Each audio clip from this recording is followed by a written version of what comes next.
Assalamualaikum warahmatullahi wabarakatuh. Alhamdulillahi rabbil alamin. Wassalatu wassalamu ala ashrafil mursalin.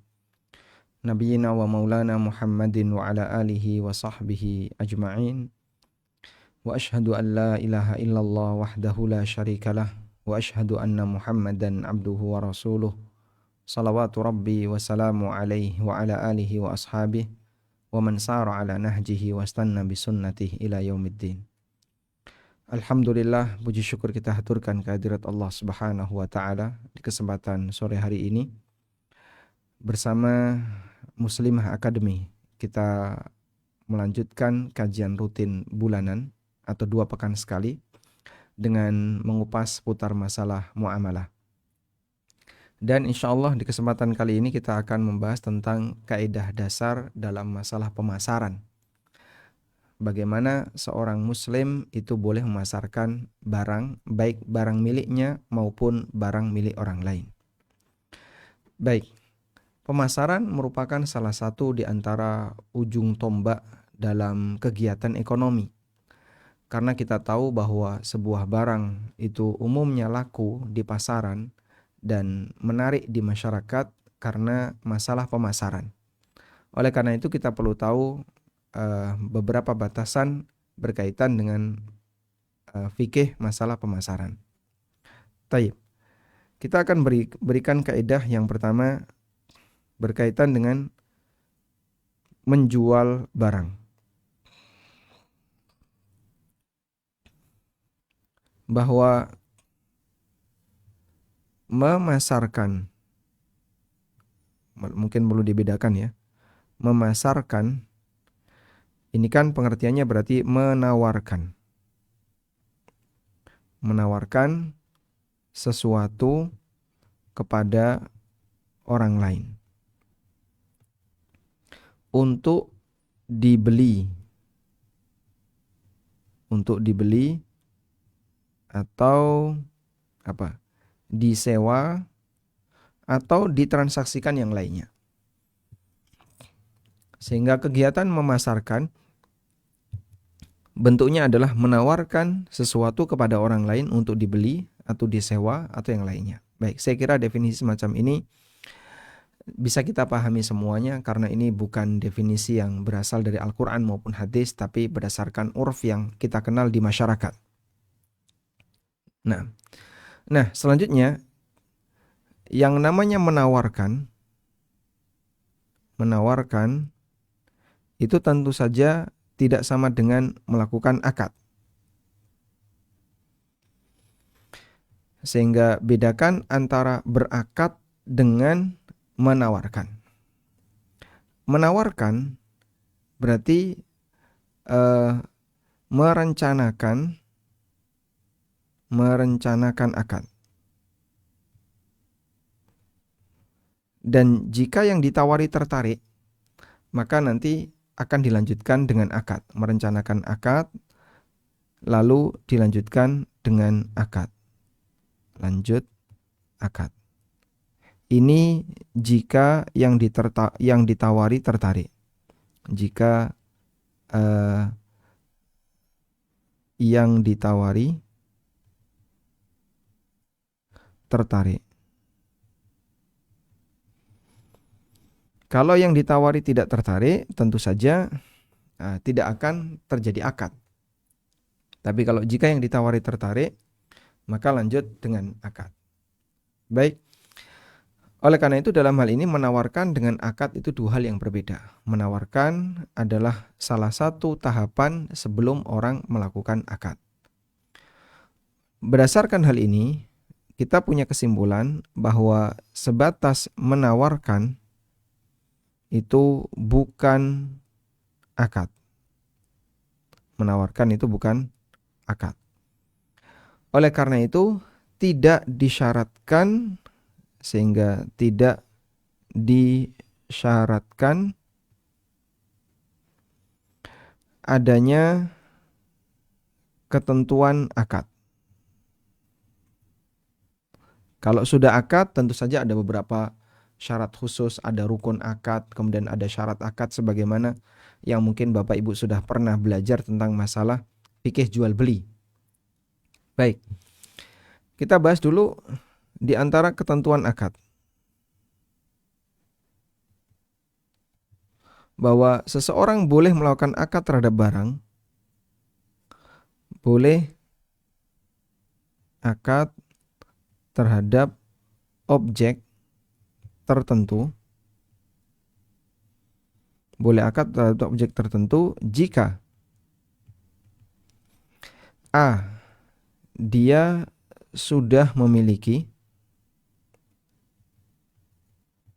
B. Dia sudah menguasai ditandai dengan menerima. Apabila dia sudah memiliki atau dia sudah menerima objek tersebut, berarti dia sudah diperbolehkan untuk melakukan akad terhadap objek tersebut. Boleh akad terhadap objek tertentu jika dia sudah memiliki dan yang kedua adalah sudah menerima. Begini. Berarti kalau dia belum memiliki atau dia belum menerima barang itu, maka dia belum boleh berakad. Apa dalilnya, Pak, kalau sudah memiliki? Dalilnya hadis yang sering kita dengar, di mana Nabi SAW pernah bersabda, La tabi' ma laysa indak. Jangan kau menjual barang yang tidak kau miliki. Ya. Hadis dari Hakim bin Hizam yang diriwayatkan oleh An-Nasa'i, Tirmidzi dan yang lainnya, hadis ma'ruf. Hakim bin Hizam bercerita, Sa'altun Nabiyya sallallahu alaihi wasallam fakultu, aku bertanya kepada Nabi sallallahu alaihi wasallam, lalu aku sampaikan, ya Rasulullah, ya'tini rajulu, ada orang yang datang kepadaku, fayas'alunil bai'a, kemudian dia ingin membeli sesuatu, laisa indi, yang tidak aku miliki, abi'uhu minhu thumma abta'uhu lahu minas suq, bolehkah saya menjual barang itu kepada orang ini sebelum ada barangnya? Saya jual dulu, kemudian nanti saya belikan ke pasar. Sehingga hakim ketika punya konsumen itu langsung dilakukan akad. Padahal beliau tidak punya barang. Cuman barangnya tidak lama untuk bisa diwujudkan oleh hakim. Boleh nggak saya jual barang itu kepada orang tersebut? Misalnya si A datang ke hakim nyari gandum. Nah, pas ketika itu gandum lagi kosong. Maka boleh nggak saya transaksi gandum dengan dia? Baik, saya jual gandum ke kamu dengan harga 1 dinar. Untuk ukuran sekian sok, harganya 1 dinar. Sudah? Setelah dibayar 1 dinar, terus hakim nyari di pasar. Nah, ketika di pasar, mungkin hakim bisa menemukan harga yang lebih murah.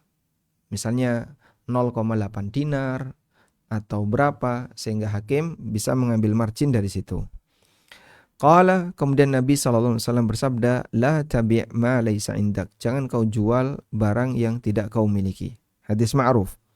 Menjual barang yang tidak kita miliki hukumnya dilarang. Nabi SAW kemudian mengatakan, La tabi' ma laysa indak. Jangan kau jual barang yang tidak kau miliki. Baik. Kemudian yang kedua, dia sudah menerima. Ini berdasarkan hadis Nabi SAW. Dalam hadis yang ma'ruf, La tabi'hu hatta taqbidah. Jangan kau menjualnya sampai kau menerimanya. La tabi'hu hatta taqbidah. Dan dua-duanya adalah landasan yang bisa kita pahami berkaitan dengan masalah larangan menjual objek sebelum memiliki dan sebelum menerima, sebelum menguasai. Sehingga kalau misalnya si A ada di Jakarta, transaksi dengan B ada di Surabaya. Baik, A mentransfer sejumlah uang ke B untuk beli baju misalnya, anggaplah 500.000. Sudah? Lalu A minta kepada B, Bapak gak usah kirim ke saya, tahan saja baju itu di tempat Bapak. Kemudian A menjual baju itu ke C yang ada di Yogyakarta. Lalu C bayar ke A senilai 600.000. Sehingga A di sini ngantongi untung 100.000. Lalu barang dikirim dari Surabaya ke Jogja. Baju. Jadi cukup praktis dengan cara demikian. Maka biaya ongkir tidak perlu 2 kali, cukup sekali, dan A sudah mendapatkan keuntungan. Baik. Kesalahan apa yang terjadi di situ? Kita tulis kesalahan. Kesalahan yang terjadi adalah si A menjual baju yang dia beli dari si B sebelum memiliki. Sebelum menerima, bukan sebelum memiliki ya. Sebelum menerimanya. Nah, ini kesalahannya.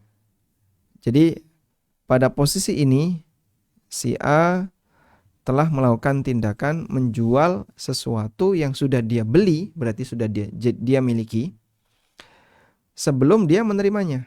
Dan itu melanggar hadis Nabi SAW, la tabi'hu hatta taqbidah. Baik. Nah, menurut Ibnu Abbas, hakikat yang terjadi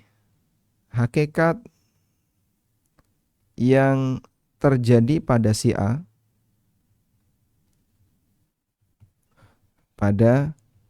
A, adalah apa? Jual beli uang dengan uang. Hakikatnya adalah tukar uang dengan uang. Kok bisa tukar uang dengan uang? Nah, Anda bisa lihat. Posisi A cuman keluar 500, yang terjadi kan gini ya. Lalu masuk 600. Keluar 500, masuk 600. Dan seperti itulah yang pernah dijelaskan oleh Ibnu Abbas radhiyallahu anhu. Beliau pernah mengatakan, dzaka darahim bidarahim, dzalika darahim.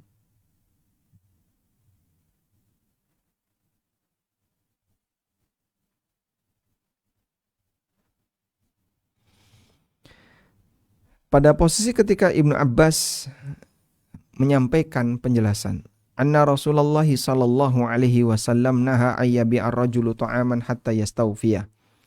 Rasulullah sallallahu alaihi wasallam melarang seseorang untuk menjual makanan sampai dilakukan istifa. Maka seorang ulama tabi'in muridnya Ibnu Abbas yang bernama Tawus bin Kaisan bertanya, "Kaifa dzalika?" Kenapa bisa terjadi seperti itu? Qala, jawab Ibnu Abbas, dzalika darahim bidarahim wa ta'amu murja. Karena hakikatnya adalah uang ditukar dengan uang, sementara makanannya tertunda. Nah, makanan ini Anda ilustrasikan sebagaimana baju tadi ya. Posisi baju yang ditransaksikan oleh A, B, C tadi, ini tidak pernah diterima oleh A. Sehingga kondisi A yang sejatinya adalah keluar 500, kemudian masuk 600. Baik. Selanjutnya,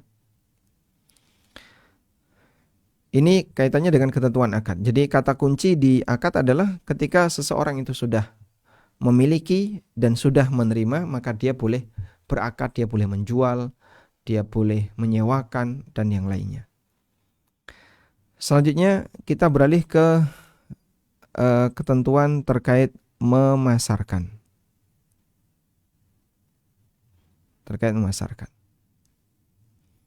Memasarkan di sana ada yang memasarkan barang miliknya sendiri. Barang milik sendiri. Kalau itu barang milik sendiri tidak ada masalah.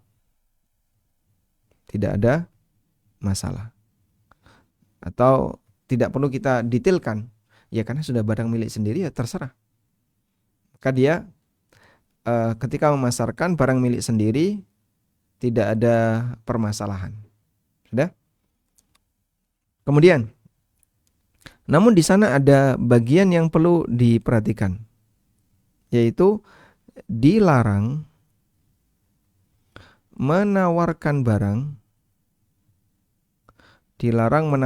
barang kepada calon konsumen, saya tulis calon konsumen, bukan kepada konsumen ya, kepada calon konsumen yang sedang ditawari gitu ya, yang sedang ditawari orang lain. Dilarang menawarkan barang yang sedang ditawari oleh orang lain. Sehingga kalau dia sedang deal-dealan dengan si B misalnya, A sedang deal-dealan dengan si B, maka C jangan ikut menawarkan. Bapak, kami punya juga barang kayak gitu, lebih bagus. Harganya bisa lebih miring. Nah, cara seperti ini nggak boleh. Karena kalau cara seperti ini jadinya dia menawarkan barang kepada calon konsumen yang sedang ditawari oleh orang lain. Nabi SAW pernah mengingatkan ini. Dan ini termasuk di antara pelanggaran. Wala yabi ahadukum ala bai'i ahihi. Dalam hadis seperti ini ya.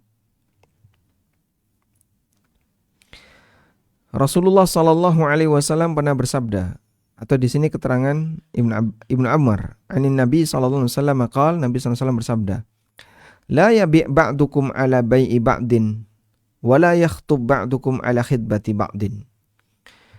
Janganlah kalian menjual barang yang sedang dijual oleh orang lain. Nah, itu kan makna tekstualnya. Yang dimaksud menjual di sini menawarkan.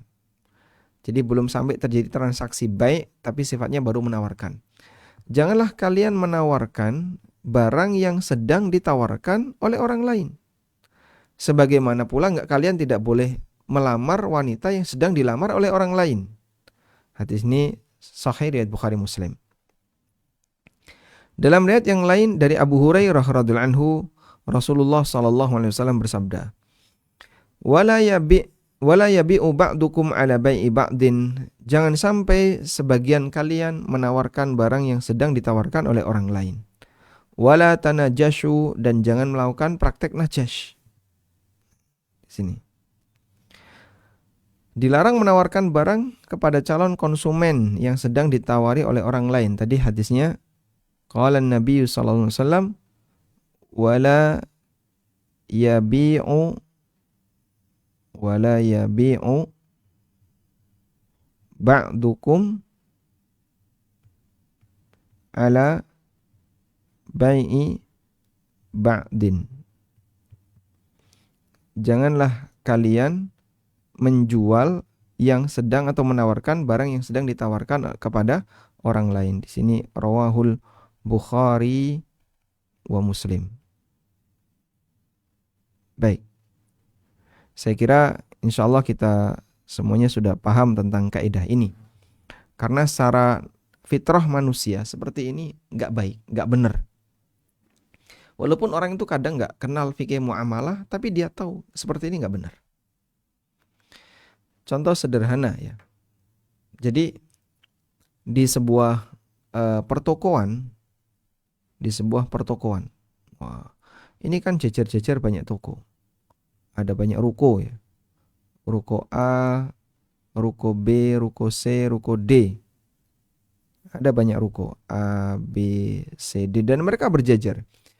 Biasanya kaidah dalam pasar itu dikelompokkan.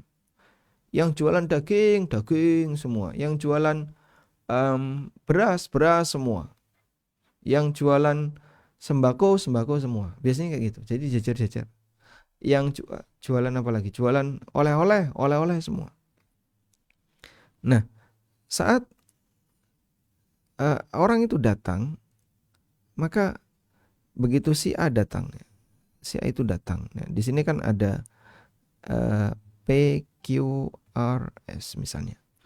Maka ini semuanya berebut. Ayo Pak, mari. Ya. Semua berebut. Ayo mari ke sini. Itu A baru datang. Udah? Begitu A belok si P, dah. A kena P gini. Yang lain langsung diem. Ketika A ada di sini, itu Q nggak ke sini, Pak. R juga nggak ke sini. S juga nggak ke situ. Jadi begitu A datang ke P, maka yang lain sudah diam. Saya kira praktek seperti ini sering kita jumpai ya. Sehingga mereka yang merupakan para pedagang tetangganya P ini, tidak ada satupun yang kemudian datangi A, ayo ke tempat saya aja lebih murah, ayo ke tempat saya aja lebih murah. Nggak ada kayak gitu. Nah tentu saja itu akan sangat mengganggu aktivitas pasar. Sehingga ketika A sudah sampai di P, ya sudah semuanya diam, itu rezekinya P. Maka yang lain jangan protes kalau misalnya si A ini beli dari P. Wallahu a'lam. Dan mungkin ya QRS kenapa tidak narik-narik A ke tempatnya, bisa jadi karena dia paham bahwasanya praktek seperti itu ya nggak benar, nggak boleh. Rebutan konsumen. Wallahu a'lam. Selanjutnya, barang milik orang lain. Yang kedua adalah barang milik orang lain. Barang bukan, atau saya lebih tepatnya saya tulis bukan milik sendiri, bukan milik pribadi. Untuk jenis yang kedua, bahkan barang bukan milik pribadi, di situ ada dua kondisi. Pertama, dia menjadi wakil. Dia menjadi wakil. Dalam hal ini adalah makelar. Saya tulis saja makelar bagi orang lain. Menjadi wakil atau makelar bagi orang lain. Untuk jenis yang pertama ini, kata kuncinya cuma satu. Jika dia menjadi wakil atau makelar bagi orang lain, maka wajib dapat izin dari yang memiliki, dari pemilik. Wajib dapat izin dari pemilik. Kata kuncinya ini. Seorang yang memasarkan barang yang bukan milik pribadinya, sementara dia jadi wakil bagi pemilik barang, maka dia wajib dapat izin dari pemilik. Jika dia tidak mendapatkan izin dari pemilik, yaitu pelanggaran. Karena ketika dia tidak mendapatkan izin dari pemilik, berarti dia menjual barang yang tidak dia miliki, sementara dia bukan wakil dari pemilik. Wallahu a'lam. Sudah? Kemudian yang kedua. Yang kedua, barang bukan milik pribadi, kemudian dia pasarkan. Nah, yang kedua ini dia berencana untuk membelikan barang itu. Dia berencana untuk membelikan barang itu. Kemudian jika konsumen sudah bayar lunas. Jika konsumen bayar. Sehingga misalnya si A punya toko online. Kemudian dia pasarkan ini, pasarkan ini. Banyak sekali. Cuman gambar, modal gambar, deskripsi, gambar, deskripsi. Baik. Kemudian si B tertarik. Saat si B tertarik, dia bayar untuk memiliki barang itu. Maka dalam posisi ini, ketika si A belum punya barang tadi, ya pada asalnya dia nggak boleh. Tapi karena dia hanya sebatas menawarkan, maka hukumnya lebih ringan. Jadinya maksudnya gimana, Pak? Kita kasih ilustrasi ya. A jual apa misalnya? Jual jam tangan. Lalu B calon konsumen. B adalah calon konsumen. Oke. A transaksi dengan B. Wahai B, saya tertarik dengan jam tangan. Dia jual jam tangan secara online. Saya tertarik dengan jam tangan yang kau jual. Udah? Kalau begitu B, silahkan Bapak kalau tertarik transfer nilai sekian. Maka ditransferlah harga misalnya 2 juta. Ya. Kemudian di sini ada C. Di sini ada C. Nah, pada posisi C di sini dia supplier.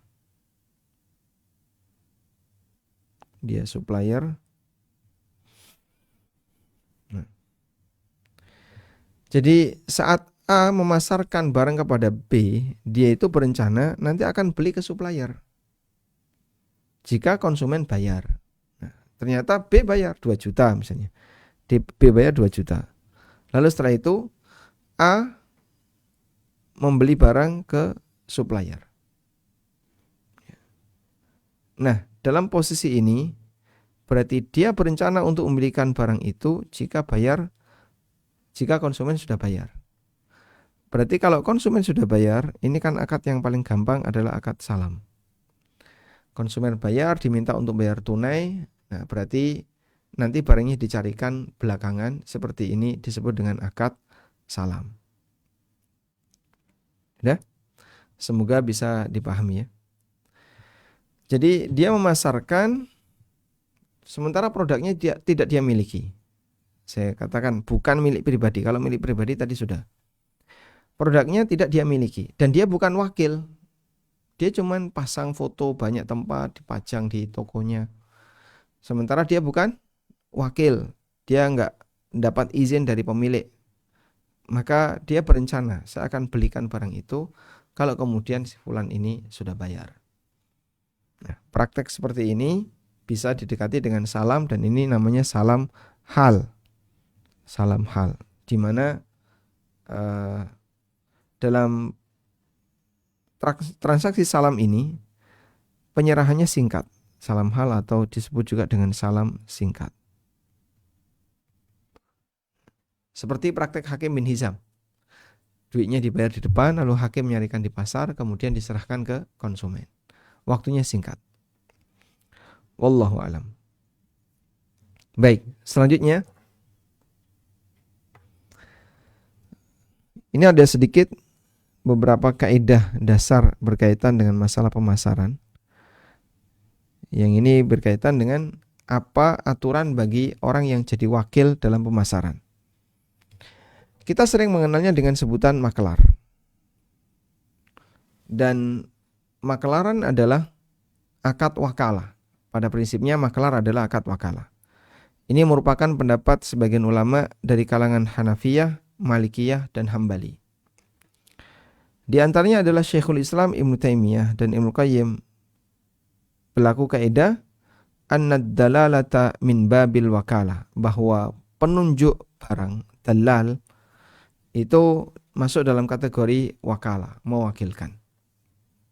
Ya? Jadi makelaran yang lebih tepat dia adalah akadnya akad wakalah. Saya cuma mau memberikan catatan di sini. Makelaran itu wakalah. Makelaran itu wakalah. Nah, karena wakalah berarti kan harus ada yang mewakilkan. Siapa yang mewakilkan? Ya pemilik barang. Maka dalam hal ini posisi makelar, dalal, ya, itu adalah sebagai wakalah.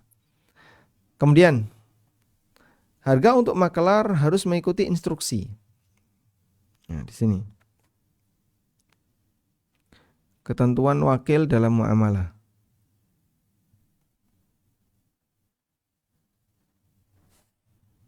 Ketentuan wakil. Wakil itu harus ikut instruksi.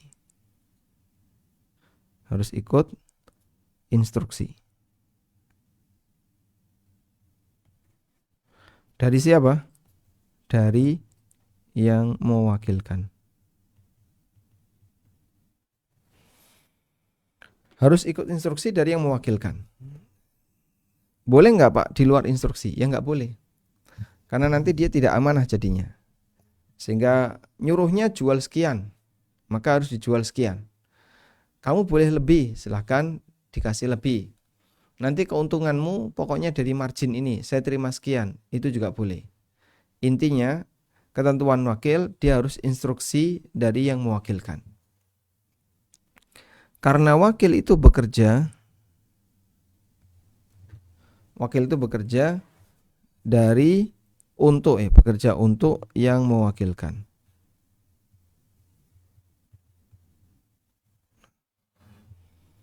Maka harus ikut instruksi yang mewakilkan. Udah? Kita lanjut. Harga untuk makelar harus mengikuti instruksi. Dua riwayat mengenai makelar yang disebutkan oleh Imam Bukhari dalam sahihnya. Yang pertama adalah waqala Ibnu Abbas, kata Ibnu Abbas, la ba'sa ay yaqula bi hadzal thawba. Boleh saja orang mengatakan tolong jualkan kain ini. Bi hadzal thawba, tolong jualkan kain ini. Fama zada ala kadza wa kadza fa huwa laka. Nanti kalau lebih dari nilai sekian itu milik kamu. Mobil ini tolong jualkan 100 juta. Pokoknya saya terima bersih 100 juta. Kalau lebih dari itu ya terserah kamu. Kalau laku 150, maka yang 100 kasihkan ke pemilik mobil dan Anda punya hak untuk ngantongi 50 ribu. Karena laku 150 ribu. Atau 1.550.000. Nah, ketika dealnya di angka segitu, pokoknya saya terima bersih sekian. Bapak kalau mau naikin saja. Diperbolehkan. Wallahu a'lam. Selanjutnya, riwayat yang kedua. Waqala Ibnu Sirin, kata Muhammad bin Sirin rahimahullah, idza qala bi'hu bikadza, jika ada orang yang mengatakan tolong jualkan dengan harga sekian, fama kana min ribhin fa huwa laka, jika ada keuntungan nanti itu milik kamu, au baini wa bainaka, atau kita bagi dua, fala ba'sa bihi, hukumnya boleh. La ba'sa bihi. Wallahu alam. Baik.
Baik, kita lanjutkan.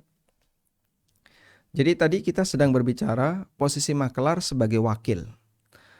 Makelar sebagai wakil, dia harus mengikuti instruksi dari yang mewakilkan. Bisa bentuknya dia jual sesuai dengan harga yang ditetapkan oleh pemilik barang, atau juga bisa bentuknya dia naikkan atas izin dari pemilik barang. Intinya sesuai instruksi. Kita lihat di sini ada dua riwayat yang disampaikan oleh Imam Bukhari dalam sahihnya, yang satu dari Ibnu Abbas dan yang satu dari Muhammad bin Sirin. Kalau riwayat Ibnu Abbas di situ menyebutkan bi hadza tsauba famazada ala kadza wa kadza fa huwa laka. Silahkan kamu jualkan kain ini. Jika lebih dari sekian itu milik kamu. Berarti Ibnu Abbas menyebutkan boleh ada makelar dengan cara harganya dibebaskan. Pokoknya saya terima bersih 100. Kalau kamu bisa laku lebih dari itu terserah. Nanti kelebihannya punya kamu. Boleh seperti itu. Kemudian riwayat yang kedua adalah dari Muhammad bin Sirin. Beliau mengatakan, idza qala bi'hu bikadza, jika penjual mengatakan tolong jual dengan harga sekian, fama kana min ribhin fa huwa laka, jika ada untungnya maka itu jadi milik kamu. Au baini wa bainaka, atau kita bagi dua, fala ba'sa bihi, hukumnya tidak masalah. Sehingga menurut keterangan Ibnu Sirin ini harganya sudah dipatok. Pokoknya saya terima bersih 100. Atau pokoknya kamu jual ke konsumen 100. Nanti kamu saya kasih sekian persen. Itu boleh. Ya. Karena pada posisi itu yang bersangkutan menjual sesuai dengan instruksi yang ada. Wallahu a'lam. Boleh nggak menaikkan? Boleh asal izin. Sehingga di sini wajib bekerja untuk yang mewakilkan, maka wajib ikut instruksi. Seperti masalah harga jual misalnya. Harga jual jika pemilik memberi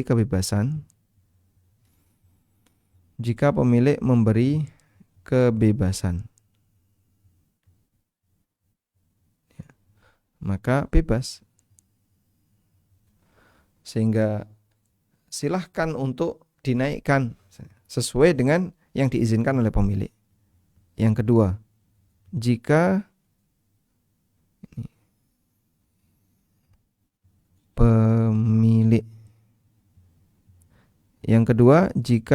pemilik menetapkan harga konsumen. Kalau pemilik menetapkan harga konsumen, maka wajib diikuti.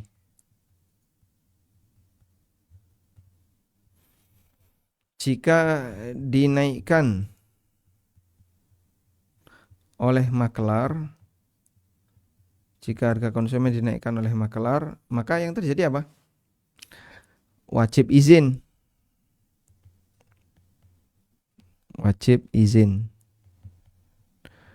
Kalau nggak izin, jika tidak izin tapi dinaikkan, jika tidak izin, maka kelebihan itu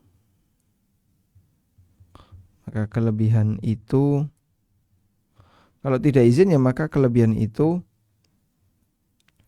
dimiliki pemilik barang.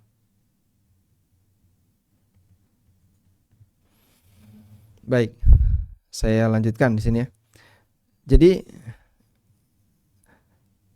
berkaitan dengan masalah harga konsumen, ya, maka wajib diikuti.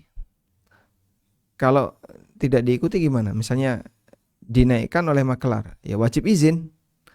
Kalau nggak izin, itu jadi hak pemilik. Jadi misalnya saya pesan sama A, wahai A, pokoknya mobil ini jangan mahal-mahal. Kamu sampaikan aja ke konsumen harganya dari saya 100, sudah 100. Nanti kamu saya kasih 50 juta. Oh kebanyakan ya. Kamu saya kasih 5%, 5 juta. Sudah? Kok ternyata dia naikkan jadi 110, laku 110.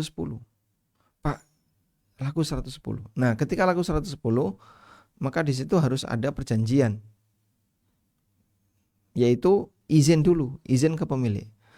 Sehingga dia ngubungi saya, Pak boleh nggak mobilnya saya jual 110, ini ada yang mau 110. Kalau saya tidak bersedia, maka tidak boleh. Nggak bisa Pak, pokoknya 100 saja. Saya nggak mau menanggung resiko ketika terlalu mahal. Misalnya, ya sah-sah saja. Ya, kemudian dibayar 100, tapi 100 bebas servis misalnya.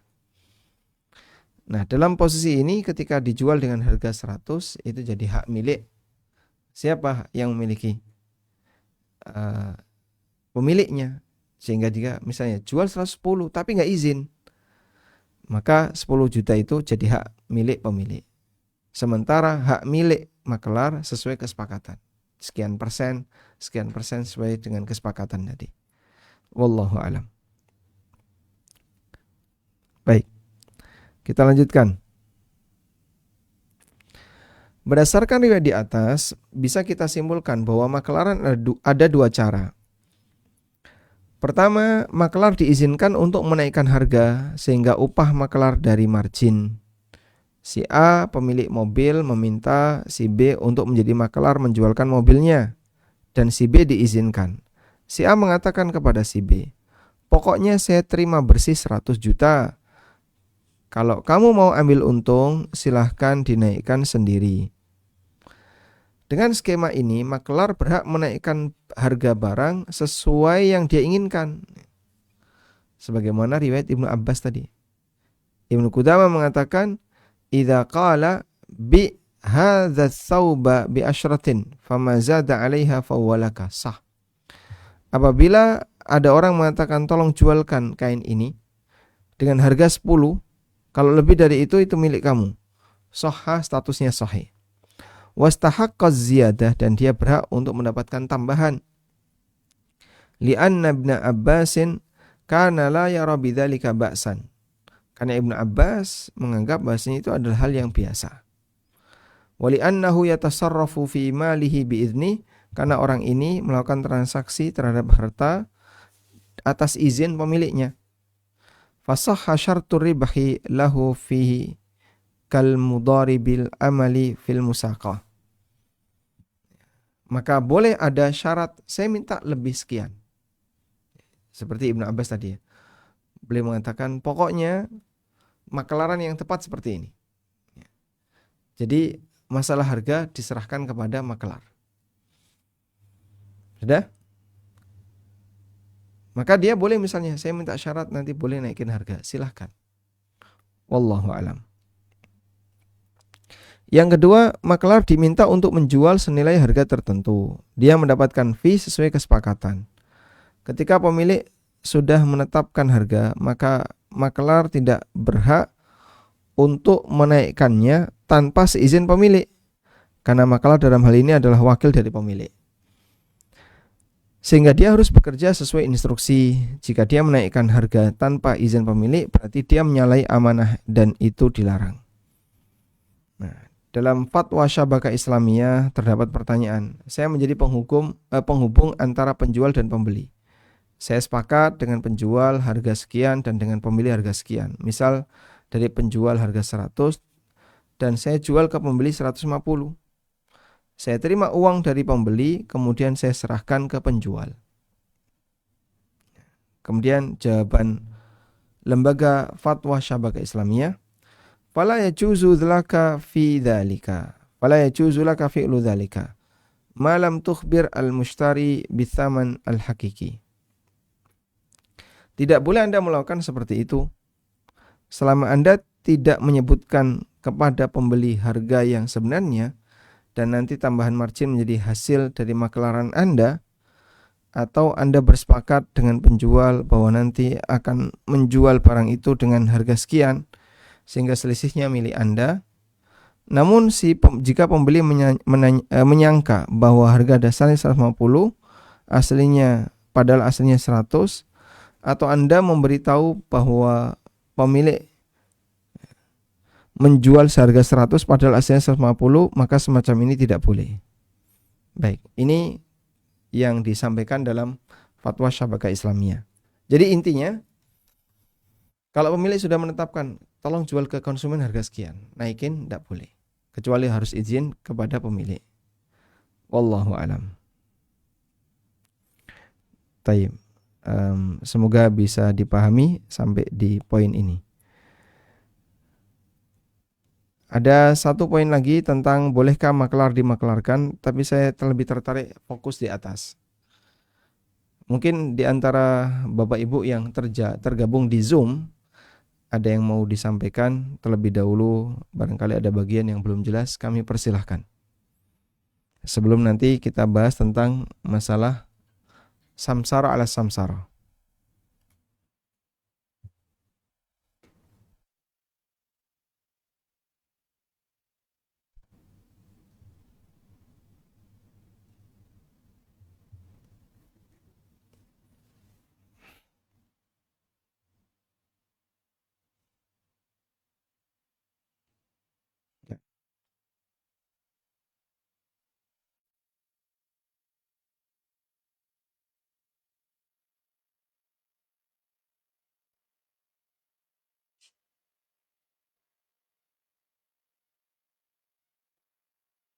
Assalamualaikum warahmatullahi wabarakatuh, Ustadz.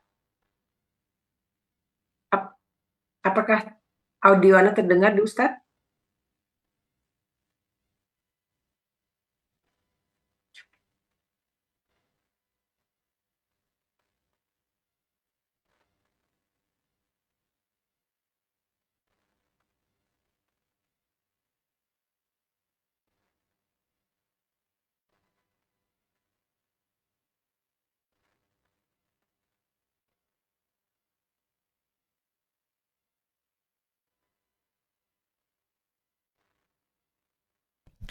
Baik, silahkan Bu Ida. Ya Ustadz, Afwan hanya ingin menyampaikan apakah sudah masuk di sesi tanya jawab atau akan melanjutkan materi Ustadz? Karena ada beberapa Fokus di pertanyaan yang bagian belum yang tadi kami sampaikan. Barangkali ada bagian yang belum jelas. Sekiranya tidak ada masalah, kita lanjut. Oh, nah. Kepada teman-teman semuanya, kalau ada yang ingin ditanyakan kepada Ustadz tentang materi yang sudah disampaikan tadi, tafadholi. Mungkin sebentar ini ada yang resen Ustadz, Anda unmute dulu. Silakan. Kepada Ibu Irma, tafadholi Ibu.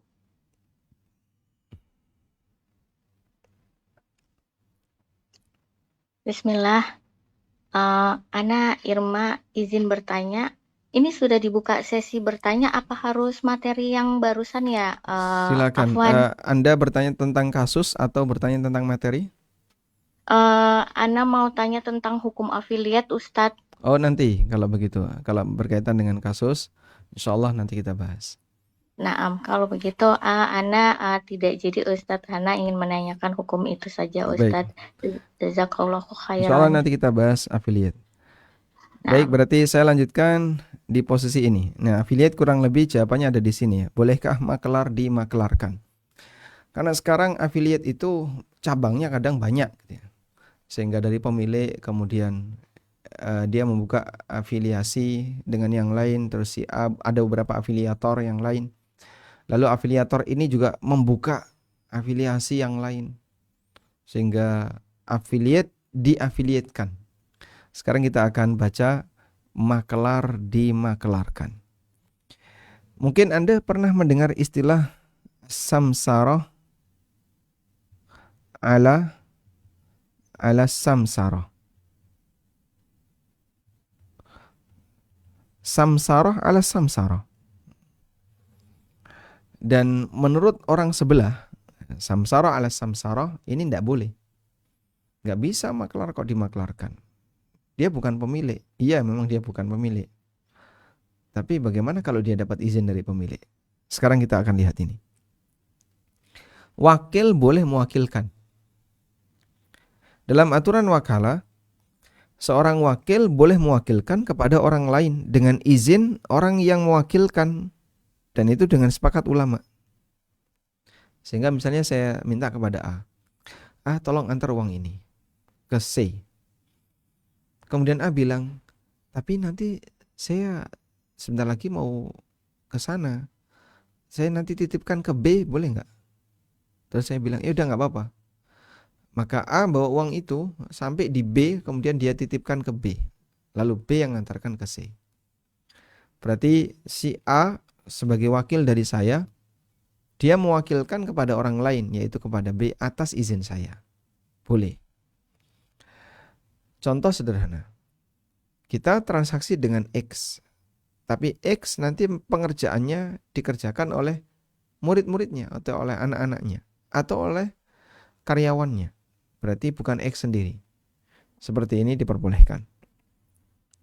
Ibnu Qudamah mengatakan, la yakhlu at-tawkil min thalathati ahwalin.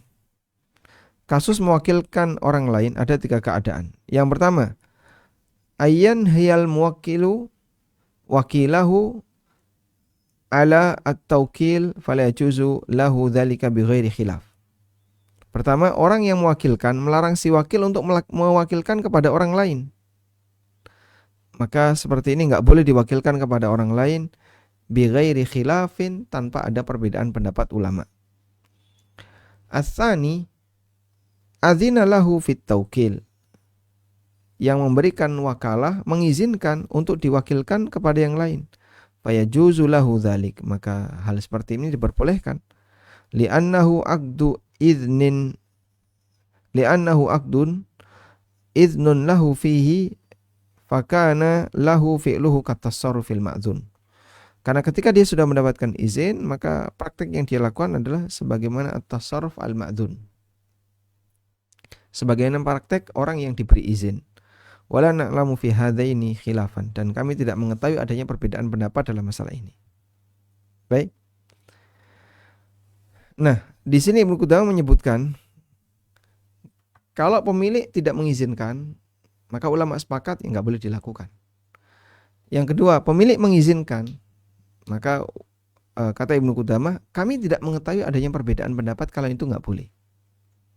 Berarti kemungkinan besar itu boleh. Maka wakil diwakilkan kepada yang lain atas izin dari pemilik. Makelar memakelarkan kepada orang lain atas izin dari pemilik, hukumnya boleh. Wallahu a'lam. Nah, sekarang bagaimana kalau tidak diizinkan? Jadi tidak diizinkan artinya diketahui oleh pemilik, tapi pemilik diam saja. Kita coba lihat di sini, pemasaran berjenjang. Ketika makelar menyerahkan tugas marketingnya kepada orang lain, berarti dia mewakilkan tugasnya ke orang lain. Dan wakil boleh mewakilkan ke orang lain selama dia mendapatkan izin dari orang yang mewakilkan. Syekhul Islam Ibnu Taimiyah mengatakan, "Idza kana at-tajirul ladzi yaslamu malahu ila ad-dallal." Ketika seorang penjual, pemilik barang, menyerahkan barang dagangannya ke makelar, sudah mengetahui bahwa makelar ini akan menyerahkannya ke para makelar yang lain, dan penjual ini ridho, maka hukumnya tidak masalah. Ya, jadi ceritanya kayak gini ya. Kita mau bahas makelar yang dimakelarkan.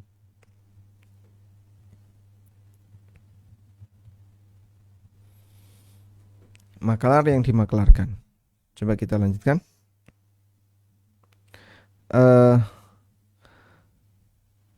Pada hakikatnya makelar yang dimakelarkan adalah wakil yang mewakilkan. Kita urutkan dulu. Hakikat adalah wakil yang mewakilkan.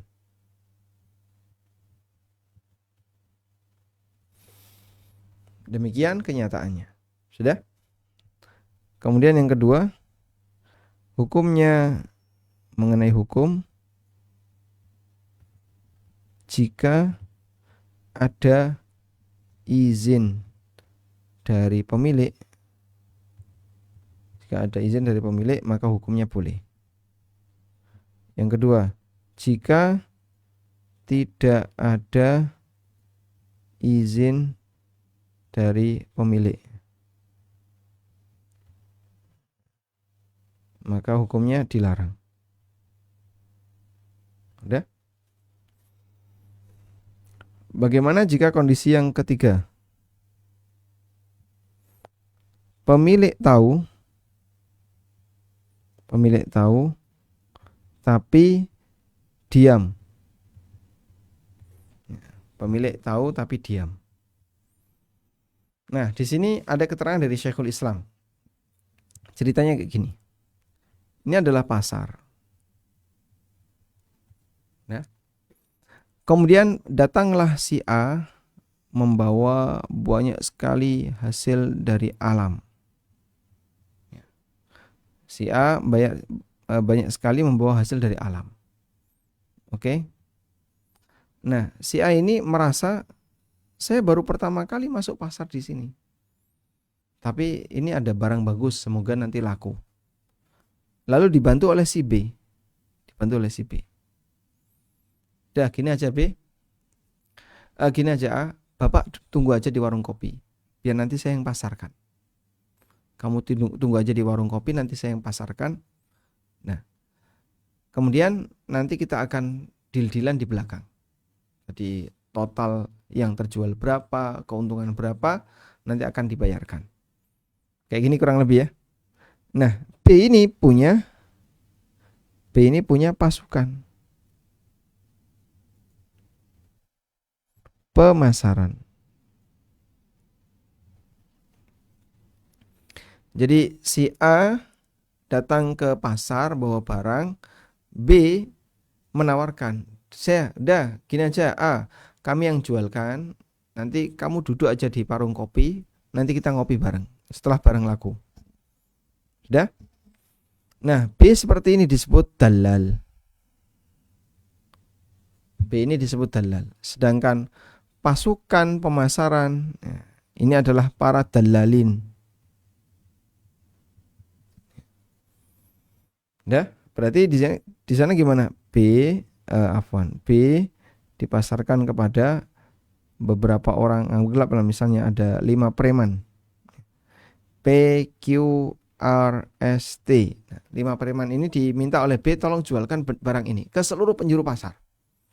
Nanti kamu saya kasih sekian. Nah, B dikasih dari A 5%. Lalu B memanggil para dalalin. Nah, ini namanya para dalalin. Nah, dan untuk dalalin oleh B dikasih 4%. Jadi B hanya dapat 1%. Sudah? Boleh nggak Pak kayak gini? Kita lihat keterangan dari Syekhul Islam. Karena maklar adalah wakil, beliau mengatakan, karena maklar adalah wakil dari pedagang dan wakil berhak untuk menyerahkan tugasnya ke orang lain dengan sepakat ulama. Hanya saja mereka berbeda pendapat, bolehkah mewakilkan ke orang lain tanpa izin dari orang yang mewakilkan pertama? Ada 2 pendapat yang masyhur di kalangan ulama dalam masalah ini. Coba beliau menyebutkan tanpa izin dari orang yang mewakilkan pertama. Nggak ada izin. Ya kira-kira kayak tadi. Saya menyerahkan kepada, atau A menyerahkan kepada B barangnya, tapi B nggak ngomong kalau dia itu punya pasukan. B cuma minta saya dikasih berapa. Baik 5% dari omset. Oke, kemudian dia lemparkan ke yang lain dikasih 4%. Dia badi, dia untung 1%. Kata Syekhul Islam seperti ini, ada 2 pendapat ulama yang ma'ruf di kalangan para ulama. Wallahu alam. Baik. Mungkin itu yang bisa kita sampaikan, semoga bermanfaat. Jadi pada prinsipnya jika seperti ini yang dilakukan hukumnya tidak masalah. Nah, kemudian satu lagi mungkin sebagai tambahan penting.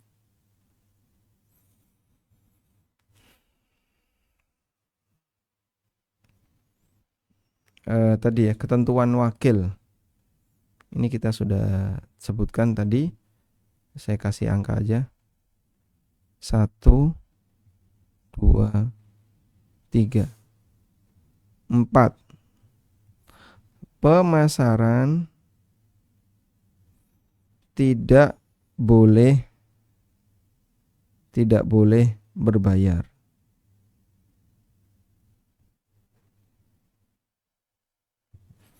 Pemasaran tidak boleh berbayar. Kalau pemasaran berbayar nanti jadinya gharar. Sebab pemasaran itu peluang. Pasar itu sama dengan peluang. Sehingga peluang ini tidak boleh ditransaksikan. Maka peluang ini tidak boleh diperjualbelikan.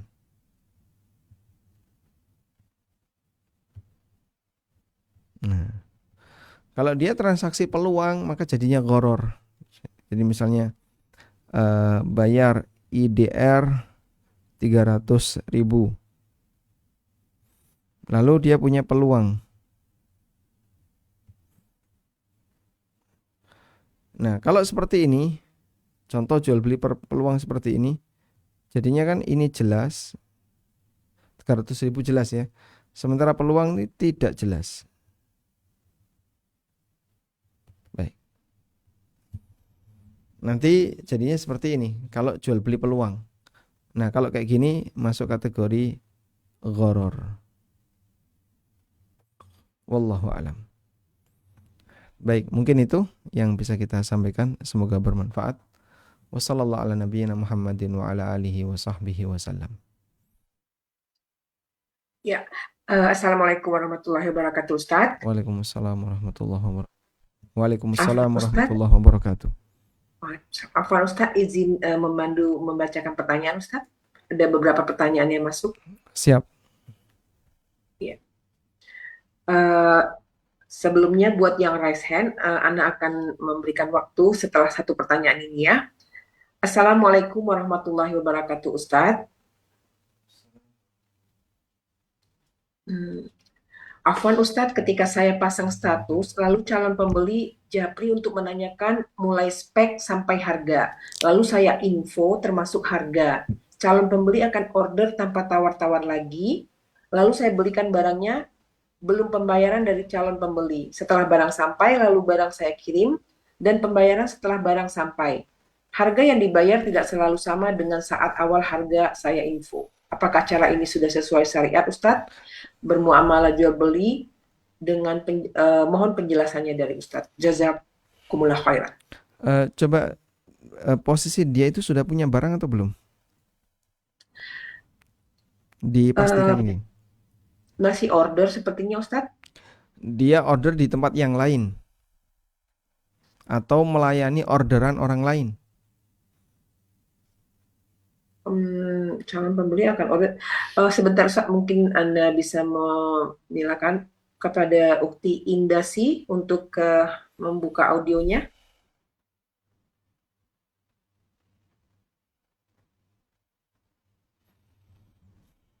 Sepertinya sudah tidak ada di grup, Ustaz. Oh, ada, sebentar. Baik, Ya. silakan. Silakan Ukti Indasi.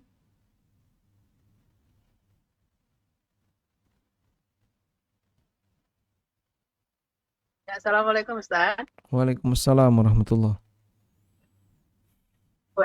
Ada. Assalamualaikum Ustaz. Waalaikumsalam warahmatullahi. Silakan. Ya, Suara Anda sudah masuk. Afwan Ustaz. Ya, udah belum terdengar? Terdengar jelas. Saya udah mau ngomong, udah kedengaran belum Ustaz? Sangat jelas. Ya udah. Assalamualaikum Ustaz. Waalaikumsalam warahmatullahi. Silakan. Ya, saya udah belum terdengar? Ya, saya kan pasang status Ustaz. Pasangan. Ya, baik Ustaz. Saya kan pasang status. Iya, saya kan Ustaz. Iya. Oh, karena saya dua HP jadi ini. Maaf Ustaz ya, karena saya 2 HP jadi nggak berulang-ulang. Saya kan masang status saja di WA Ustaz. Ngambil barang ada di grup, ada di marketplace, di grup jualan saya. Kadang di marketplace. Nggak tentu sih Ustaz. Nanti calon pembeli nanya, biasanya ini berapa katanya. LD-nya berapa, bahannya apa segala macam, saya info semua kan Ustaz. Berapa saya info aja gitu kan. Kemudian ya mau katanya. Tapi tentu dia berdasarkan harga. Harga itu juga nggak mutlak Ustadz, karena nanti pembayarannya itu bisa jadi sama dengan harga info awal, bisa jadi beda dengan info awal. Saya emang nggak punya barang, cuma ya berdasarkan itu. Saya punya grup jual beli, grup penjual ya, penjual aja. Nah, kemudian itu yang saya tawarkan gitu. Karena saya kadang masih rancu menafsirkannya itu, karena barang udah saya beli dulu tanpa ini kan memang dia minta. Tapi nanti kalau setelah kadang-kadang ada juga yang gagal, nggak jadi, ya risiko saya gitu. Tidak semua, tapi pembeli saya kan nggak banyak juga. Tetap aja biasanya teman-teman gitu. Baik, cukup. Apakah itu masih belum sesuai dengan ini ya Ustaz? Jazakallah khair. Nah. Baik, insya Allah saya bisa memahami kasusnya. Jadi posisi Anda tadi sebatas menawarkan dengan pasang status di grup misalnya ya. Lalu setelah itu ada yang tertarik, kemudian tanya berapa harganya, Anda sebutkan harga, kemudian dia mau, lalu dia mau, kemudian Anda belikan. Nah, ketika dia mau, dia bayar nggak? Enggak. Enggak. Bayar terakhir setelah barang sampai di dia. Nah, kalau seperti itu ada dua keadaan. Lalu dibelikan. Nah, di sini ada dua kondisi. Ya. Yang Iya. pertama adalah sudah mengikat. Sudah mengikat itu artinya tidak bisa dibatalkan. Kalau sudah mengikat berarti sudah akad. Kalau sudah akad sementara Anda belum memiliki barang tersebut dan pembayarannya belum tunai alias belum dibayar, maka seperti ini masuk kategori kali bil kali. Masuk kategori kali bil kali. Karena sudah mengikat. Yang kedua, belum mengikat atau tidak mengikat. Artinya kalaupun dibatalkan Anda tidak akan ngejar, ya sudah batal nggak apa-apa. Karena sifatnya tadi Anda hanya menawarkan. Kalau seperti ini boleh. Jadi tahapannya menawarkan. Setelah menawarkan ada yang tertarik. Nah, tapi setelah itu dilakukan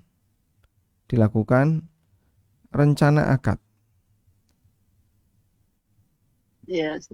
Nah, rencana akad. Jadi rencana akad itu bukan akad. Sudah? Setelah Ya. rencana akad, maka baru cari barang. Baru cari barang.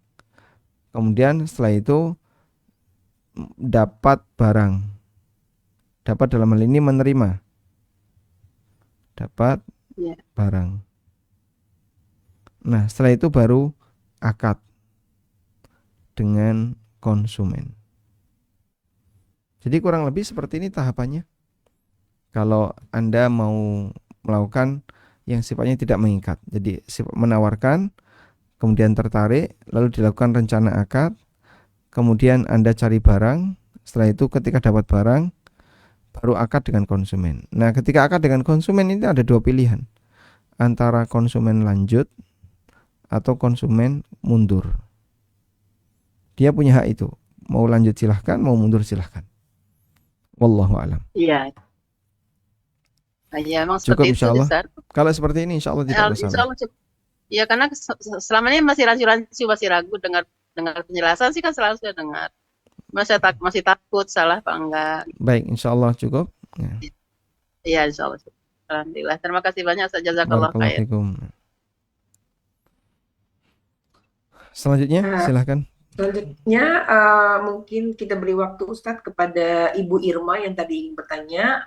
Silakan Ibu Irma untuk mengaktifkan mic-nya.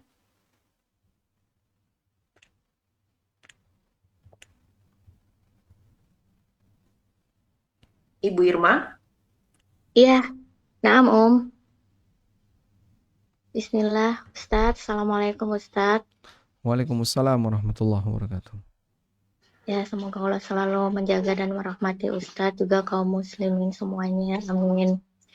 Ustadz, Afwan, ini kan sebenarnya Ana baru mau belajar untuk affiliate, tapi di dalamnya seperti apa Ana belum tahu mekanismenya gitu. Dan Ana baru sedang Ustadz mau di coaching gitu untuk affiliate. Nah, tapi sebelum itu kan Ana mau tanya dulu ke Ustadz bagaimana hukumnya affiliate juga Shopee video. Seperti itu Ustadz. Berarti posisi Anda bukan sebagai pemilik barang ya, sebagai marketing. Bukan. Jadi posisinya kan seperti ini ya Ustadz. Kalau affiliate itu kan misalnya di marketplace inilah ya Ustadz, maksudnya TikTok ya Ustadz yang sekarang lagi ini. Nah, itu kan Ana misalnya membuat video tentang gamis gitu. Terus Ana bilang check out di sini, di keranjang ini. Nanti kan Ana dapat komisi dari gamis tersebut gitu, tapi barang bukan milik Ana gitu Ustadz. Siap. Baik, gitu. cukup. Dan juga yang kedua itu Ustadz kan Ana juga menjual barang di Shopee dengan sistem Shopee video itu seperti apa ya Ustadz? Misalnya anak kan menjual gamis harga 500.000. Kemudian kalau ada customer yang check out dengan menggunakan Shopee video menjadi misalnya 475.000. Itu tapi Ana terima 500.000 Ustadz. Yang Dengan bayari potongan sisanya siapa? yang bayar sisanya itu pihak Shopee, tapi Ana juga bayar apa tuh namanya kayak jual barang di Shopee itu kan misalnya 6% di Shopee gitu. Nah, tapi pokoknya Ana membayar 500 misalnya Ana menjual 500.000, Ana terima sebesar 500.000 dan admin Shopee yang dipotong. Oh gitu, baik. Ya. 6% admin Shopee ya. Ya, Baik. betul Ustadz. Cuma kalau customer yang beli harganya nggak jadi 500.000, jadi misalnya 475.000 tergantung Shopee gitu Ustadz. Mau Baik. ngasih harga berapa gitu. Nah, Itu baik, aja sih kita fokus di Ustadz. sini dulu. Kenapa Ustadz? Kita fokus di bisnis afiliasi dulu. Barakallahu fiik. Nah, Ustadz Wafiq barakallah jazakallahu khairan. Wa iyyakum. Baik, kita coba fokus di bisnis afiliasi. Jadi pada prinsipnya kan afiliasi itu memasarkan produk orang lain dengan diberi referral ya, dengan link referral. Kurang lebih seperti ini. Jadi Anda akan tercatat telah berhasil memasarkan barang milik orang lain karena dari link referral Anda yang berfungsi. Kalau kayak gini boleh nggak Pak? Silahkan. Seperti ini boleh. Secara umum hukumnya boleh. Ini hukum asas. Kemudian kita beralih kepada masalah ketentuan. Kemudian di situ ada ketentuan. Pertama, tidak boleh ada syarat pembayaran. Tidak boleh disyaratkan berbayar. Sehingga nggak boleh. Kamu kalau mau jadi afiliator harus bayar. Misalnya bayar untuk member afiliator. Kalau seperti ini tidak boleh. Nanti jadinya gharar. Yang kedua, tidak boleh disyaratkan belanja. Jadi misalnya bagi siapa yang mau jadi member, maka dia harus belanja dulu. Nah, kondisi disyaratkan belanja itu ada dua keadaan. Pertama, harga dinaikkan. Harga tidak normal. Alias mahal ya. Jadi beli barang di situ harganya mahal. Maka kita bisa pastikan bahwa nilai mahal itu, nilai yang mahal itu adalah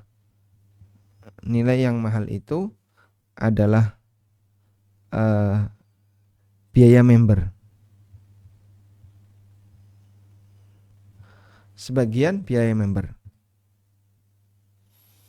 Jadi misalnya harga 500.000 untuk dapat apa misalnya 500.000 multivitamin biasanya. Multivitamin. Kalau mau afiliasi, Anda harus daftar dulu jadi member. Caranya gimana? Belanja minimal 500.000, dapatlah multivitamin. Nah, 500.000 untuk multivitamin terlalu tinggi. Anggaplah misalnya ini 300.000. Berarti kan ada sisa di sini. Sisa di sini itu apa? 500.000. Sebenarnya multivitamin normalnya 300.000, tapi dia suruh bayar 500.000. Berarti yang di sini adalah biaya admin yang terselubung. Ini nilainya 250.000. Wallahu alam. Jadi kalau seperti ini nggak boleh ya. Tidak boleh disyaratkan belanja di mana harganya tidak normal. Nah, kenapa harganya tidak normal? Karena disisipkan biaya member tadi. Sebab member itu harusnya berbayar menurut mereka. Padahal member berbayar termasuk gharar yang tadi sudah kita sampaikan. Yang kedua, harga normal. Harganya normal. Sehingga misalnya multivitamin 300 ya dia jual 300 normal. Nah, kalau normal berarti di situ yang terjadi adalah menggabungkan dua akad dalam satu akad. Menggabungkan dua akad dalam satu akad.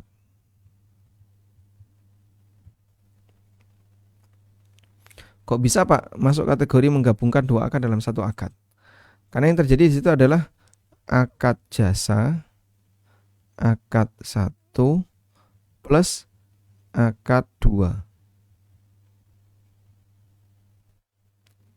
Di mana akad 1 ini akad utama. Akad 1 ini akad utama plus akad 2 di mana akad 2 ini pelengkap. Akad 1 adalah akad utama, akad 2 adalah akad pelengkap. Nah, akad 1 akad utamanya apa? Contohnya tadi dalam afiliasi, akad utamanya apa? Jasa. Jasa memasarkan. Terus akad 2-nya apa? Yang dia merupakan akad pelengkap. Akad 2-nya belanja. Jual beli. Jual beli produk. Dah? Maka hakikatnya seperti ini. Kamu kalau mau memasarkan, belanja dulu. Maka akad yang kedua yaitu jual beli menjadi syarat bagi akad yang pertama. Inilah yang dimaksud menggabungkan dua akad dalam satu akad. Nah, selama tidak berbayar, kemudian tidak disyaratkan belanja, insya Allah praktek affiliate seperti itu hukumnya boleh. Wallahu alam.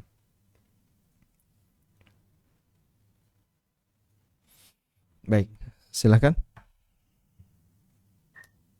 Afwan Ustadz, ini banyak sekali pertanyaan yang masuk. Jadi nanti kalau waktunya sudah mencukupi, mohon izin Ustadz menutup kajian. Sekarang kita serahkan waktu kepada Ibu Yunita Munaf. Silakan untuk menonaktifkan mic-nya.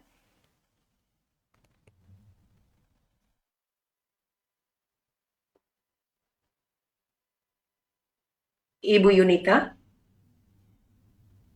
Assalamualaikum warahmatullahi wabarakatuh, Pak Ustadz. Waalaikumsalam warahmatullahi wabarakatuh.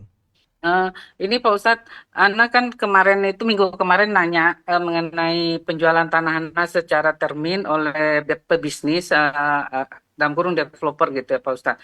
Nah kan saya udah terjadi di notaris itu memakai sanksi untuk menakut-nakuti pembeli.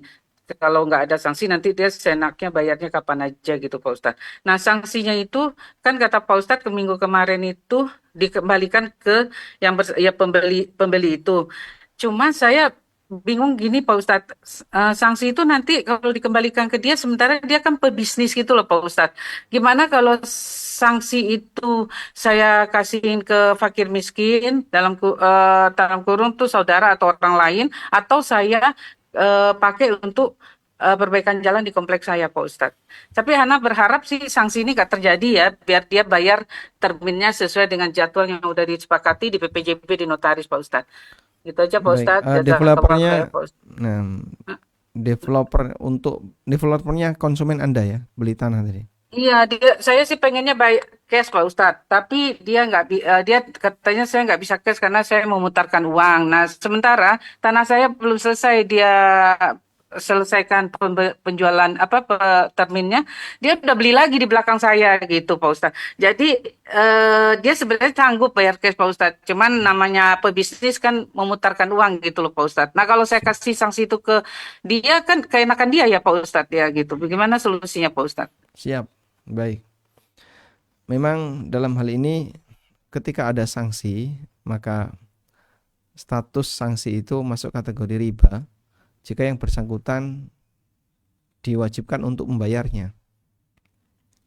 Oleh karena itu dalam hal ini, jika Anda tertunda pembayaran di termin-termin yang sudah ditetapkan, maka Anda terkena sanksi penalti sekian.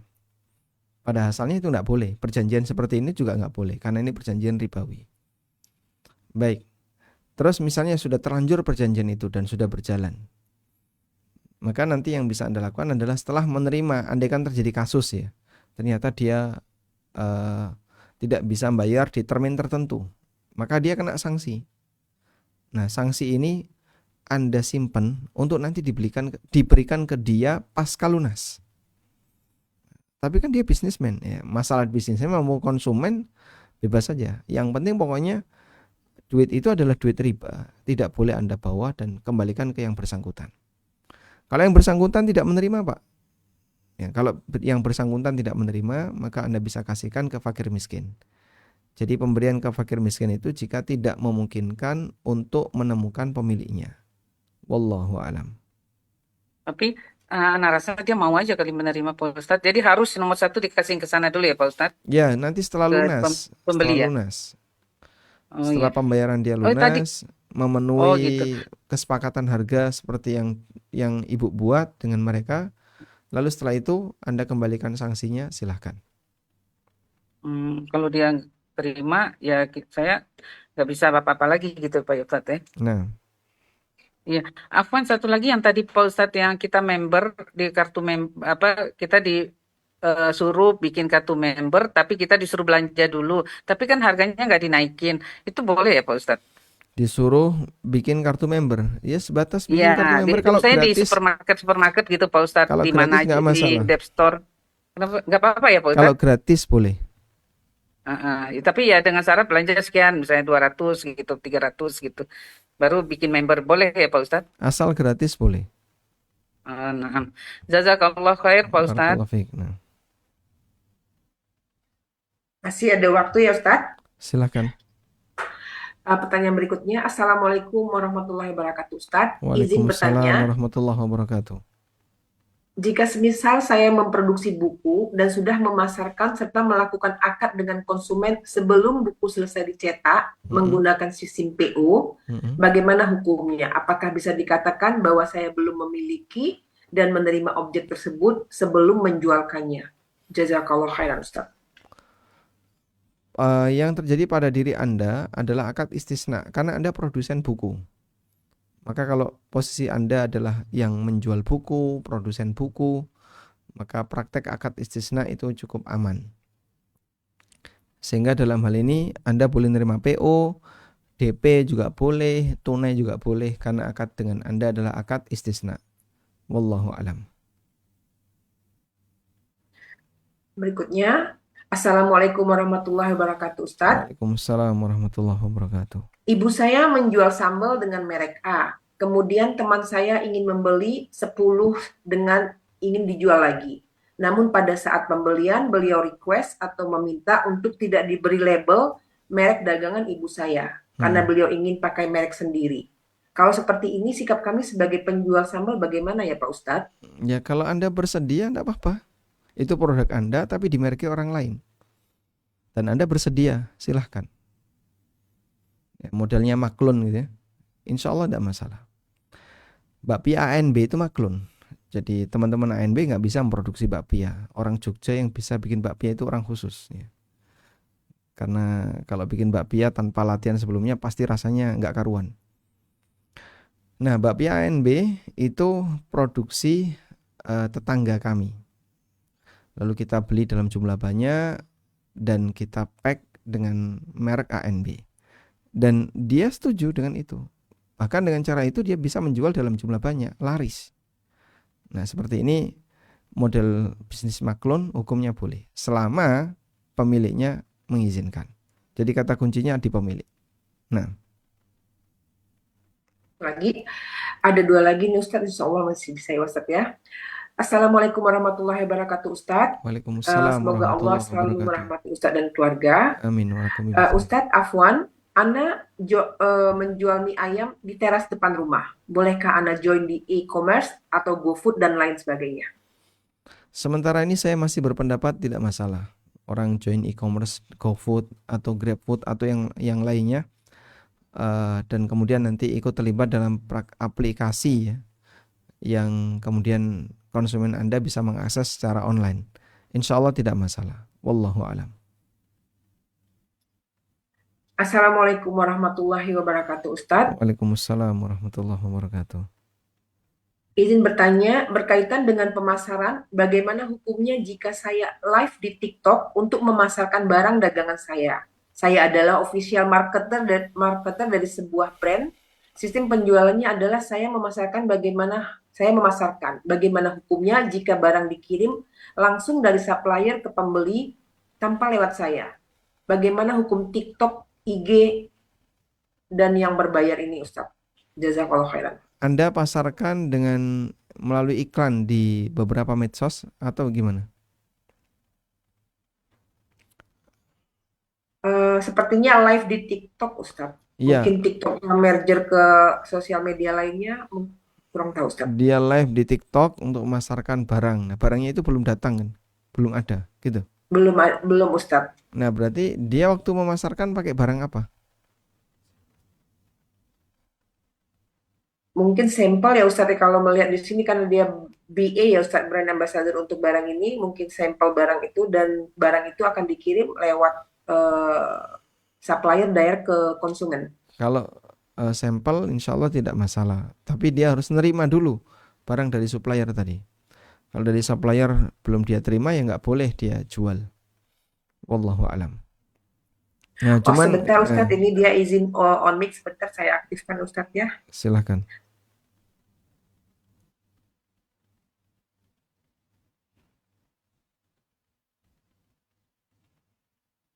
Namanya tidak ter...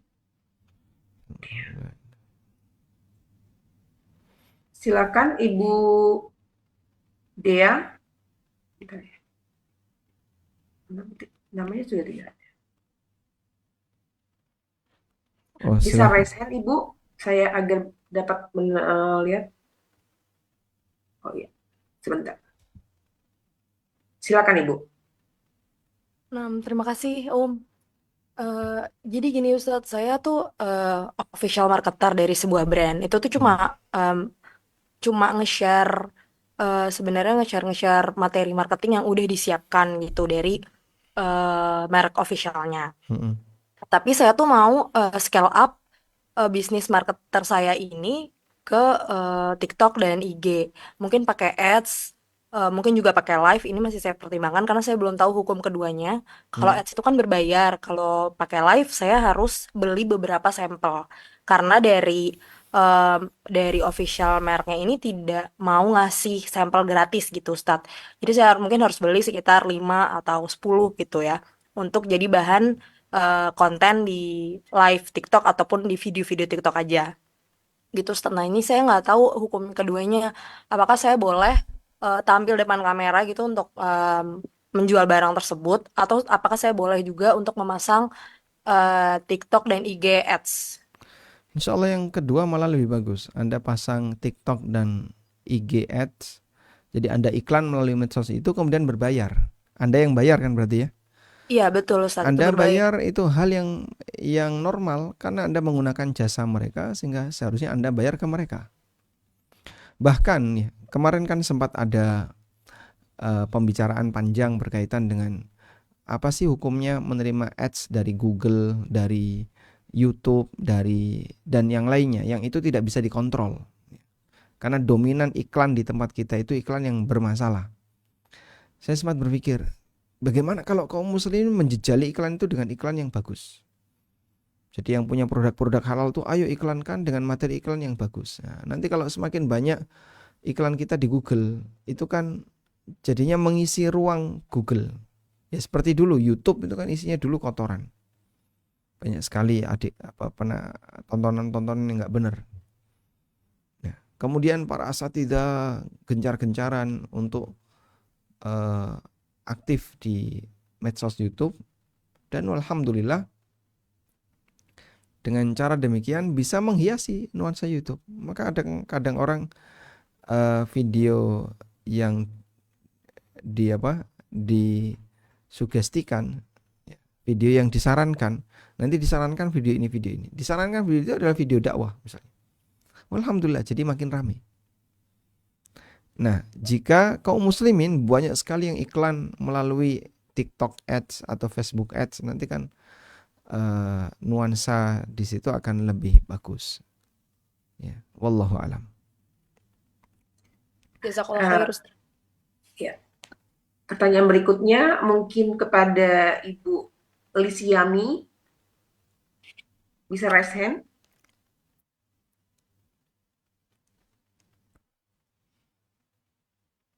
Oke, mungkin ini pertanyaan seperti ini, Ustadz. Assalamualaikum warahmatullahi wabarakatuh, Ustadz. Waalaikumsalam warahmatullahi Anak wabarakatuh. agen untuk mendapatkan 8% harus memasukkan members, begitu, Ustadz? Masukkan members. Iya, untuk mendapatkan keuntungan 80% dari suatu itu. Membernya berbayar atau gratis? Kata kuncinya itu di berbayar atau gratis ya. Kalau gratis nggak masalah. Mau dapat 8%, mau sekian persen nggak masalah. Tapi kalau bayar, misalnya kartu membernya berapa? 300.000, berbayar ya.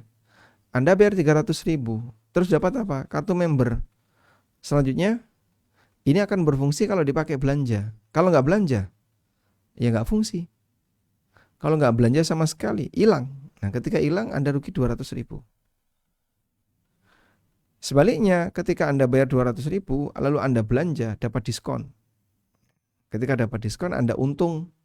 Nah, untungnya itu, apakah bisa nutupi 200.000 itu atau tidak? Ya, tergantung intensitas belanja Anda. Maka jadinya gimana, Pak? Gharar. Sudah bayar, tapi nggak jelas. Bisa jadi ada, bisa jadi tidak ada hasilnya. Oleh karena itu, dalam hal ini kami memahami bahwa semua kartu member yang berbayar nggak boleh. Tapi kalau tidak berbayar, insya Allah tidak masalah. Wallahu alam. Berikutnya Ustadz, ini Ibu Yunita tadi masih belum jelas pertanyaannya seperti ini, Ustadz. Afwan Ustadz, seandainya Anda batalkan penjualan tanah tadi, bagaimana sistemnya? Karena pembeli menunda-nunda terus pembayarannya, menunda-nunda terus bayar DP 100%-nya. Kalau Anda yang membatalkan, maka uang konsumen tidak bisa dipotong. Tapi kalau konsumen yang membatalkan, nanti uangnya bisa dipotong. Sehingga kalau Anda yang membatalkan, ya uang konsumen kembalikan utuh. Dan itu mungkin cukup berat bagi Anda. Sehingga dalam hal ini, boleh saja Anda membatalkan, tapi konsumen ridho, kemudian nanti uangnya dikembalikan. Wallahu alam. Pertanyaan di chat sepertinya sudah habis, Ustadz, tapi ini ada Ibu Irma raise hand lagi. Apakah diberikan waktu, Ustadz? Silakan, mungkin ini pertanyaan terakhir. Iya. Silakan Ibu Irma. Assalamualaikum warahmatullahi wabarakatuh, Ustadz. Waalaikumsalam warahmatullahi wabarakatuh. Ustadz Afwan, ini Ana mau bertanya, Ana kan punya catering harian yang dikirim setiap hari ke rumah customer. Nah, ini ada area Bekasi dan Jakarta. Ana mengeluarkan 2 harga price list Ustadz yang berbeda. Nah, di sini karena di dalamnya itu termasuk harga kurir yang berbeda karena jarak antara kurir ke Jakarta dan ke Bekasi. Ana bermukim di Bekasi. Dari Bekasi dan Jakarta itu kurirnya berbeda harganya. Jadi di situ sebenarnya harga yang Ana jual sebenarnya sama, cuma harga misalnya di Bekasi 500.000 per bulan dan Jakarta 550.000 per bulan. Nah, itu adalah selisih kurir yang ke Jakarta semuanya itu untuk kurir Ustadz, bukan untuk Ana yang selisihnya itu gitu Ustadz. Tapi di sini kan Ana agak ragu karena Ana mengeluarkan 2 harga yang berbeda gitu. Sebelumnya jika customer chat itu Ana tanya dulu rumahnya di daerah mana, Jakarta atau Bekasi. Jika di Jakarta, anak kasih price list yang Jakarta. Kalau Bekasi, anak kasih price list yang di Bekasi. Gitu, Ustadz. Jazakallahu khairan wa barakallahu fiik. Barakallahu fiik. Baik, untuk yang pertama, ketika posisinya lebih jauh sehingga ada layanan yang lebih. Ketika ada layanan yang lebih, maka Anda berhak untuk dapat fee sehingga harganya bisa dibuat lebih mahal untuk jasa kurir. Sah-sah saja. Karena dalam hal ini kan akadnya akad jual beli plus ijarah, di mana ijarah itu konsekuensinya. Karena transaksinya tidak dilakukan dari tangan ke tangan. Maka posisi lebih mahal dalam hal ini karena berbanding lurus dengan jasa yang didapatkan, insya Allah tidak masalah. Yang kedua, jual dengan harga beda. Jual dengan harga beda jika maksudnya adalah Anda punya harga yang beragam antara di pasar satu dengan pasar yang lain. Tidak ada masalah. Saya menjual air botol, ya, kalau di rumah, di warung depan rumah cuma 3.000.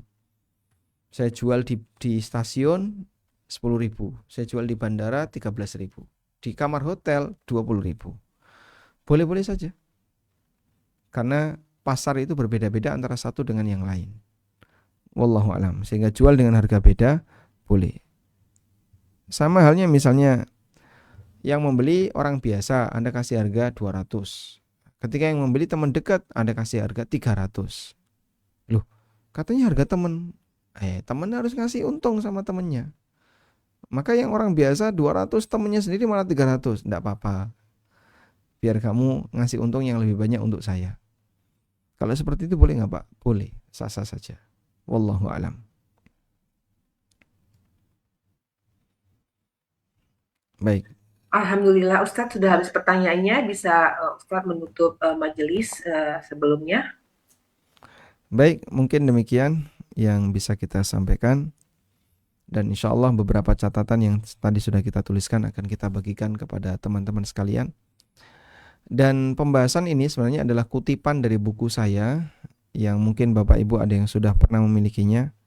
Judulnya Pasar Muslim dan Dunia Makelar. Buku ini kami tulis intinya mengajarkan kepada masyarakat tentang bagaimana membangun pasar Muslim yang sejati. Buku ini ya, Pasar Muslim dan Dunia Makelar. Dan yang kedua adalah berkaitan dengan masalah marketing dan makelaran. Baik, demikian. Semoga bermanfaat. Wassallallahu ala nabiyyina Muhammadin wa ala alihi wa sahbihi wasallam. Wa akhiru da'wana alhamdulillahi rabbil alamin. Wassalamualaikum warahmatullahi wabarakatuh. Waalaikumsalam warahmatullahi wabarakatuh. Ustadz, jazakumullah khair.